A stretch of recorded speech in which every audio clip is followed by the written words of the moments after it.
বেশ কিছুদিন পর হুজুর মৌলানা ভাসানীর মাজারে এসেছি। এই জন্যে মাজারে এসেছি যে আগামী 16ই আগস্ট শুক্রবার আমি টুঙ্গিপাড়ায় বঙ্গবন্ধুর মাজারে যাব, বঙ্গবন্ধুর কবর জিয়ারত করতে যাব। আমি ঘোড়া ডাঙ্গিয়ে ঘাস খাওয়া পছন্দ করি না। আমি জানি হুজুর মৌলানা ভাসানী না হলে বাংলাদেশ স্বাধীন হতো না।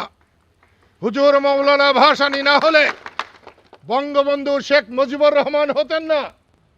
সেই জন্যে আমি আগে হুজুর মৌলানা ভাসানীর কবর জিয়ারত করতে এসেছি, তার কাছে দোয়া চাইতে এসেছি। আমি আমার কথা বেশি বাড়াতে চাই না। আজকে দেশ জ্বলছে। 1971 সালে আমরা যে বিজয় এনেছিলাম, আজকের ছাত্র, আজকের যুবক সেই বিজয় এনেছে। আজকে দেশের মানুষ যেভাবে অবহেলিত হয়েছে, অসম্মানিত হয়েছে, তার বহিঃপ্রকাশ হচ্ছে আজকের এই ক্ষোভ। বিজয়ী ছাত্রদের আমি বলবো, একটা বিজয় আরেকটা পরাজয়ের জন্য অপেক্ষা করতে হয়। একটা পরাজয় বিজয়ের প্রথম ধাপ।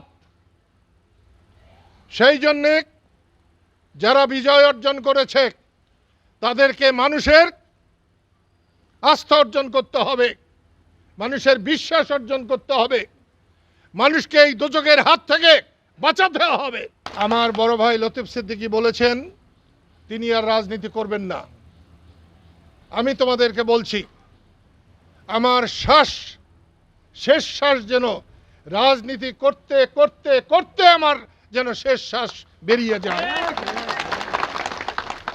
আমাকে যেটুকু দোয়া করবেন, যেটুকু সমর্থন করবেন, ওটুকু নিয়েই আমি খুশি আছি।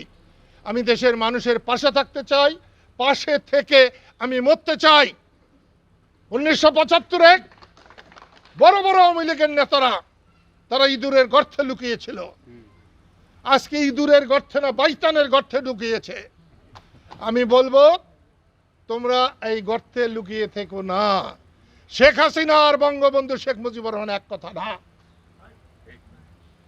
বঙ্গবন্ধুর বাড়ি পোড়া, ধ্বংস করা, এটা বাংলার মানুষ কোনো মতেই মেনে নেবে না। বঙ্গবন্ধু আর স্বাধীনতা এক জিনিস, বঙ্গবন্ধু আর বাংলাদেশ এক জিনিস, বঙ্গবন্ধু আর মুক্তিযুদ্ধ এক জিনিস। বঙ্গবন্ধুকে অপমান করা হলে মুক্তিযুদ্ধকে অপমান করা হয়, বঙ্গবন্ধুকে অপমান করা হলে বাংলাদেশকে অস্বীকার করা হয়। পরশুদিন আমি প্রেসিডেন্টকে বলেছিলাম, বঙ্গবন্ধুর ছবি যেখানে শপথ হলো তার পিছনে বঙ্গবন্ধুর ছবি টাঙানো আছে। আমি তাকে বলেছি আপনাকে ধন্যবাদ এই ছবিটার জন্যে। উনি আমাকে বলেছেন আমি মরে যেতে পারি, আমি এই ছবি নামাতে দেব না। আমি সাথে সাথে বলেছি আপনার প্রতি আমার কোনো ভালোবাসা ছিল না, কোনো শ্রদ্ধা ছিল না। এই এক কথার জন্যে আমি যতদিন বেঁচে থাকবো আপনাকে আমি সম্মান করে যাব। আমি আবার বলছি, 15ই আগস্ট জাতীয়ভাবে শোক দিবস পালন করা হয়েছে।